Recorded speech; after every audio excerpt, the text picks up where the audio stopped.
Nou komen de mieren. Men zocht ze het niet meer. Misschien hebben we het werk oernom, maar haar een geest druwt nog over Frieslands velden. Maas hier, voor het opkomen van de zinnen, winnen je al aan het werk.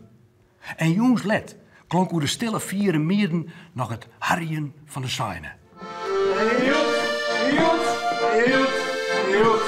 Leven is weer nodig. Leven is weer nodig. Frieske trouw van Ierme Schuitmaker waard voor het eerst opvierd in Njontje bij het Ierpeloftmuseum. Na de Eerste Wereldoorlog kwamen er uit alle provincies mensen naar Arnhem om trouw te bewijzen aan het regeren. En dit is eigenlijk de ploeg die destijds naar Arnhem wedstrijd in Jochentje. Wat een soort mensen? Ja, wie een prot volk weer ermee toen destijds. Hier binnen de mieren of meen. En we sluiten toen aan met de Schotse traaien destijds.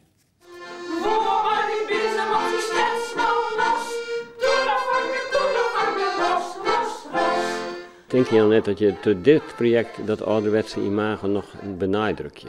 Je zou niks te kennen als je het modern maakt, dan hier misschien op de film juist het boerenleven Joet de Daisje aan te moeten en dan hier is de combinatie van vroeger en modern bij elkaar hand. Nou, wij zijn er eigenlijk achter gekomen dat wij bij optredens het uitbeelden, maar het zaait net zo vol meer. En deze beelden die versterken nou ons optreden in de uitvoering van de optreden die we doen daarmee.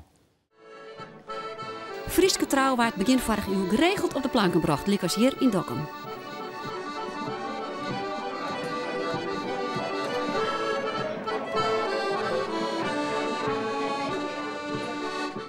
Nou, dit zijn de melkers ongeveer.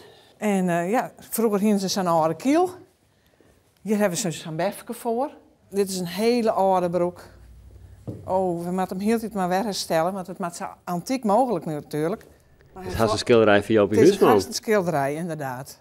Nou ja, en dan hebben we de reetrieders. Thea is maar de reetrieders bezig. De reetrieders zien dan een witte bruidende trui. Je kan wel zien, deze hebben we even naaibreiden. Ja? Dat is net van Kasteleenburg. Nee, die is net van Kasteleenburg. Nee, beslist net. Nou, dan komen we bij Thea. Thea die doet meestal het schippersvolk naai. Nou ja, dan hebben ze oude rok en een blouse aan. Een mooie warme stolen en een kaper. Een kaper, wat een kaper nou krijgt? Een kaper, nou, die met op een holle. Die ging de vrouw die altijd op een holle. En dan een stolen. Stolen bij de biom. Nou, dat lijkt het maar creërs. Ja. Bij een filmjet vanzelfs een première, maar alles erop en eraan. Luxe auto's, chique kleden en ja, we kunnen net zonder de rede loper. Maar ja, daarna moet je wel vlug verstroepen.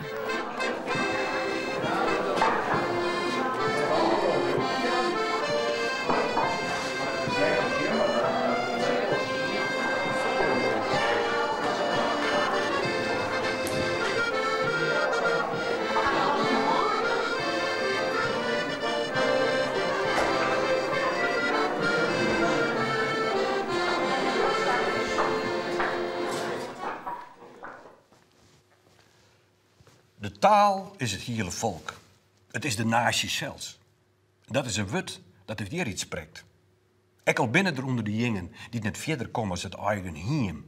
Wol gewoon die tussen weer iets net belibje of net belibje wollen. Maar Els die het oude land verliet, die wit wel oors. Altijd maar Nelse sap, pluk maar dat rozine amer, 4% veld. Altijd maar Nelse sap, pluk maar dat rozine amer, 4% veld. Daar gaat de telefoon. Moderne mensen zijn er een kasploeg. Ja.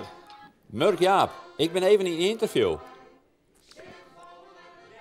Oké, hoi Murk. Dat is weer de filmmaker. Ja, weer de filmmaker. Hoe heet er het niet trouwens? Best. Ja? Ja. Hij had een... wij hebben bewust voor een jongen gekozen, omdat die oren kijken op het filmen hebben en op de manier hoe wij ermee omgaan. Nou, als ik naar mijn eigen motivatie zoek als filmmaker om dit te doen, dan vind ik het vooral wichtig voor mezelf dat ik iets stajekje en ik al is maar een heel iets onderdeel aan ons cultureel erfgoed en behoud daarvan. En de oude boerenambachten en de hele mooie literaire manier waarop dat omschreven is, toch een toneelschrouwer. Dat wil ik graag behouden, wil ik dat in de archieven komt. En dat is op deze manier kunnen we dat doen.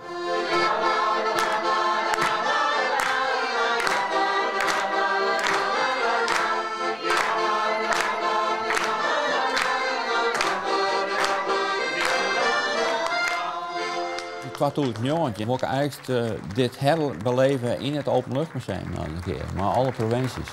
En het Ieperloftmuseum wil ik maar werken? Ja, ik heb al met Pieter Michiel Gijssen, dat is de directeur van het Openluchtmuseum, een gesprek gewoon en die zit er net aanwiend in orde.